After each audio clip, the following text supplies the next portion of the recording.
This is Optimal Living Daily, episode 1569, How I Overcame a Fear of Flying and Changed My Life in Every Way, by James Altucher of jamesaltucher.com.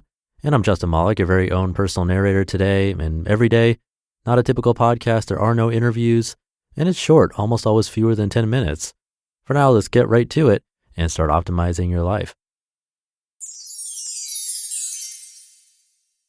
How I Overcame a Fear of Flying and Changed My Life in Every Way, by James Altucher of jamesaltucher.com. I saw a plane crash. Sometimes people have seen a fake plane crash, like in a movie, and sometimes people see a plane crash on the news if someone miraculously took footage of it. But I saw a plane crash right in front of me, and hundreds of people were incinerated that second in front of my eyes. You might think, why hasn't he written about this before? For an obvious reason I'll explain in a second. I saw a plane crash, and afterwards, I had nightmares. For the first year, I had nightmares almost every night. The nightmares would have two forms. Either I'd see a plane crash in the nightmare, the obvious one, or I'd have a nightmare that a tidal wave was coming over New York City and I'd try to run to escape, but I could never run fast enough and I'd wake up in a panic. Super vivid. I had this nightmare on average 5 times a week for the first year. Then it'd be about once a week for the next 4 years. And then it finally started to die down. For some reason, every time I moved into a new apartment, I started having the nightmares again. I don't know why. When I moved into Airbnbs, I didn't have the nightmares. I lived in Airbnbs for 3 years. I think big changes that seemed permanent would trigger the nightmare for me. Because when you sign a lease on an apartment, you give up some control over your life. Airbnbs, you have maximum control. I can leave whenever I want, and I'm not responsible for any personal belongings. I'd never been afraid of planes before the plane crash. I never minded turbulence. I was never afraid to fly.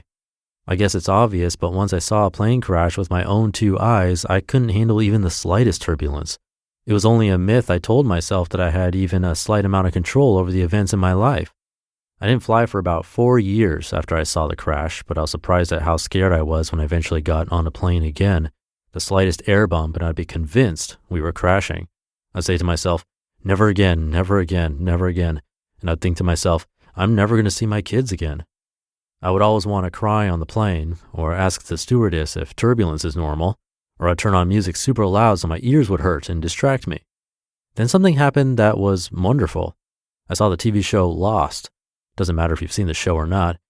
I was listening to Jerry Seinfeld on Norm Macdonald's podcast yesterday, and he said something I never even remotely thought of before.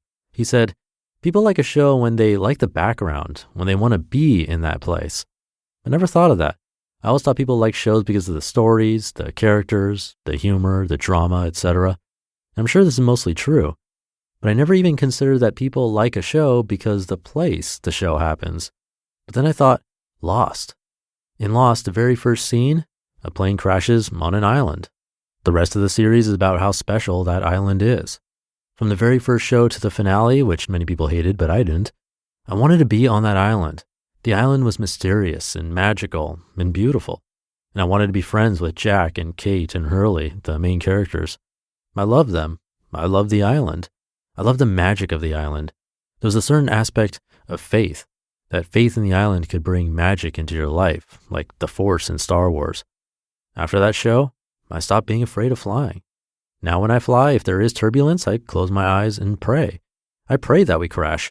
I pray that the turbulence gets worse. I pray that somehow or other we crash and I land on the island of Lost.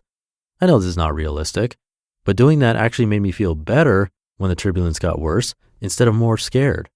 I look forward to turbulence the way someone buying a lottery ticket knows they are going to lose, but is basically buying a few moments of daydreams. What if I win? What if I land on the island? Every turbulence in life can be viewed that way.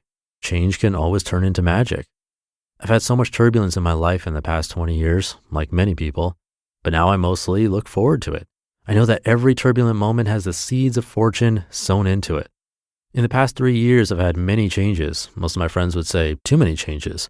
Frightening changes, crazy changes, changes that should happen once every few years happen almost every month or every week.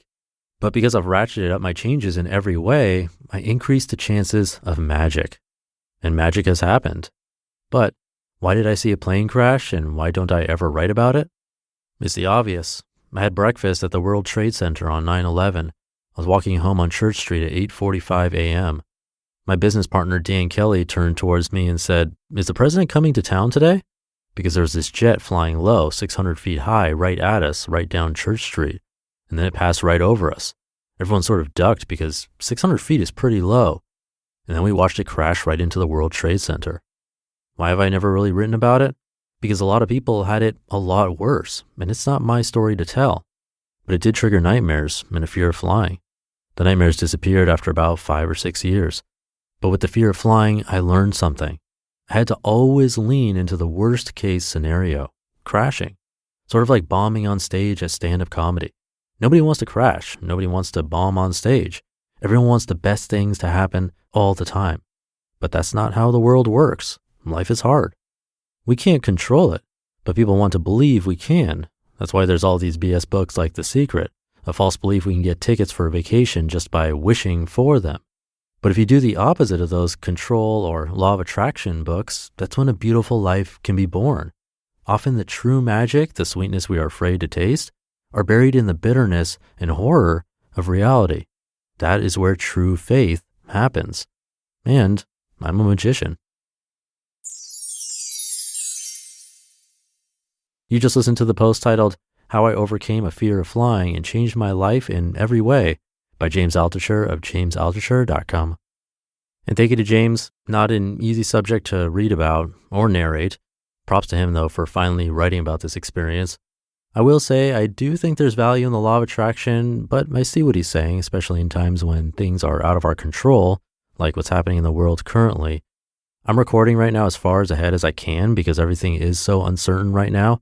So on that note, if I don't acknowledge maybe big changes happening in the world, if I don't acknowledge that here on this show, that's why I've recorded ahead and hoping things calm down, but I don't know what's to come.